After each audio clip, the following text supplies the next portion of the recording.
या न्यूज बुलेटिनचे सहप्रायोजक आहेत गोकुळ.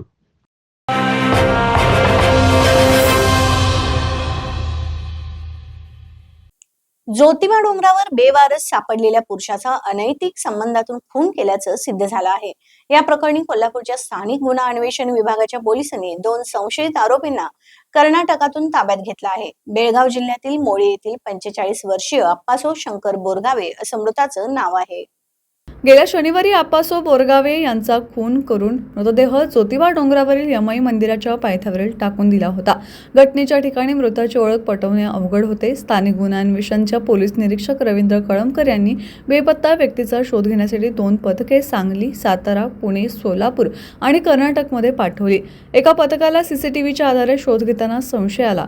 ही गाडी राजू हुलागटीची असल्याचं निष्पन्न झाले. त्यानंतर एक पथक बेळगावला गेले आणि राजू हुलागटीला गाडीसह ताब्यात घेतले.